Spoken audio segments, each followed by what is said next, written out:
গৌরাঙ্গ লহ গৌরাঙ্গ কহ গৌরাঙ্গের নাম রে ভজ গৌরাঙ্গ লহ গৌরাঙ্গ কহ গৌরাঙ্গের নাম রে যেচু না গৌরাঙ্গ খোঁজে এসে হয় আমার প্রাণ রে ভজ গৌরাঙ্গ ও গৌরাঙ্গের নাম রে যেচু না গৌরাঙ্গ খোঁজে সে হয় আমার প্রাণ রে ভজ গৌরাঙ্গ গৌরাঙ্গের নাম রে গৌরাঙ্গ ভজিলে গৌরাঙ্গ জপিলে গৌরাঙ্গ ভজিলে গৌরাঙ্গ জপিলে দুঃখের ভয়ে অবসান রে ভজ গৌরাঙ্গ গৌরাঙ্গের নাম রে গৌরাঙ্গ ভজিয়া গৌরাঙ্গ জপিয়া গৌরাঙ্গ ভজিয়া গৌরাঙ্গ জপিয়া নাচিয়া নাচিয়া বেলা রে গৌরাঙ্গ ভজিয়া গৌরাঙ্গ জপিয়া নাচিয়া নাচিয়া বেলা রে ভজ গৌরাঙ্গ গৌরাঙ্গের নাম রে যেচু না গৌরাঙ্গ খোঁজে সে হয় আমার প্রাণ রে ভজ গৌরাঙ্গ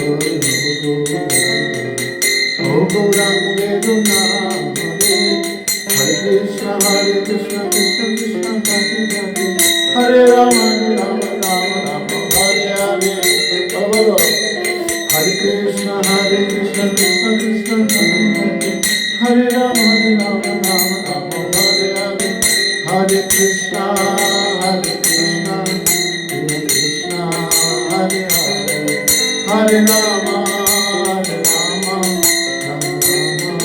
হরে হরে হরে কৃষ্ণ।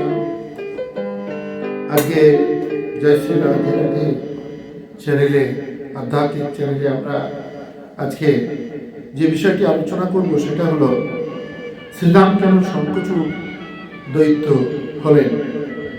একদিন গোলক বৃন্দাবনে শ্রীমতী রাধা রানী বিনা সুতোয় ফুলের মালা গাঁথছেন প্রিয়াস্পদ কৃষ্ণের জন্য, বরং বিয়ের অপেক্ষায় অনেক সময় অতিবাহিত হল। রাধারানী অপেক্ষা করছেন, তিনি সুতোয় অপূর্ব সুন্দর ফুলের মালা গেঁথেছেন ভগবান শ্রীকৃষ্ণের জন্য, কিন্তু এক সময় তিনি ধৈর্যহারা হয়ে গেলেন। এদিকে কৃষ্ণ তখন সখী বিরজার ঘরে, সখী বিরজা সুন্দরীর ঘরে গিয়েছিলেন তার মনোবাসনা পূর্ণ করবার অভিপ্রায়ে। সখী বিরজা আপন মনে গোবিন্দের সেবা করছিলেন।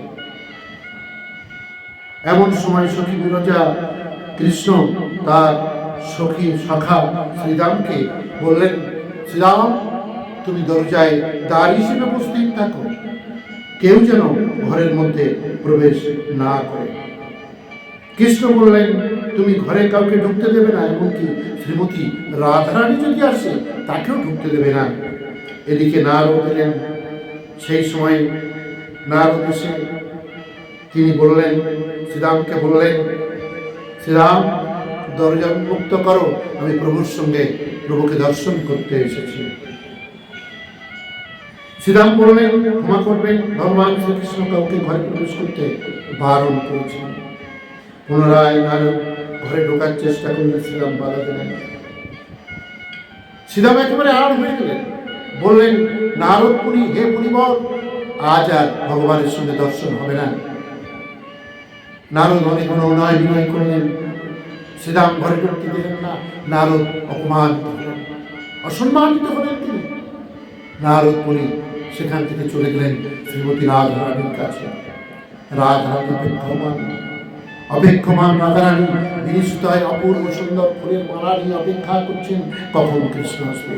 এর মধ্যে নারদ মুনি এসেছেন। নারদ মুনি এসে বলছেন, রাধে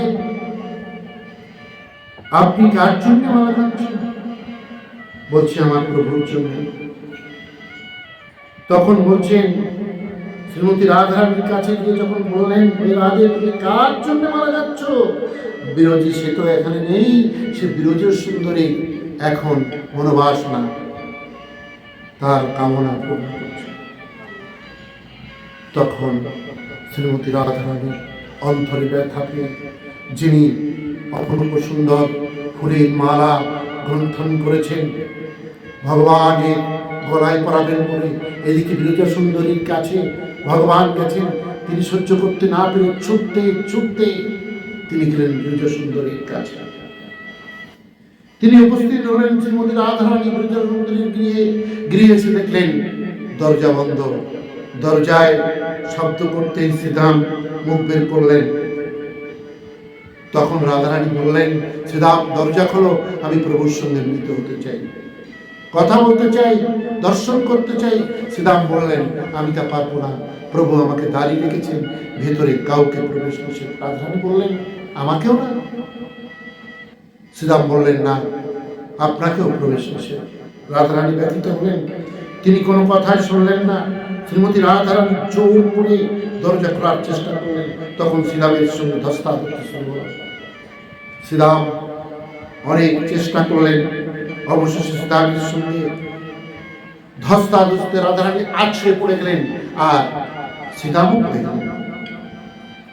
তখন শ্রীমতী রাধারানী শ্রীদামকে উঠে অভিসম্পদ করলেন, যেহেতু তুই আমাকে গোবিন্দের সঙ্গে মিলিত হতে দিলি না, তাই তুই গোবিন্দের চরণ ছাড়া হবি। আর শোন, তুই দৈত্যের মতো আমাকে আচরণ করেছিস, যার ফলে আমি পড়ে গেছি। তুই আমাকে আঘাত করেছিস, তাই তোর দৈত্য কুলে জন্ম হবে। তুই হবি শঙ্খচূড় দৈত্য। এইভাবে পরবর্তী জন্মে শ্রীদাম হলেন শঙ্খচূড় দৈত্য। শ্রীদাম অনেক অনুরোধ করলেন, হে রাধে, আমাকে ভুল বুঝো না, ভগবান আমাকে দাঁড়ি করেছেন, তিনি বারণ করেছেন, আমি কি করবো? রাধারানী কোনো কথা শুনলেন না। তুই দৈত্যের মতো আচরণ করেছিস, তোর পরবর্তী জন্মে তুই হবি শঙ্খচূড় দৈত্য, তুই হবি গোবিন্দ ছাড়া। তাই শ্রীরাম শঙ্খচূড় দৈত্য হলেন। হরে কৃষ্ণ।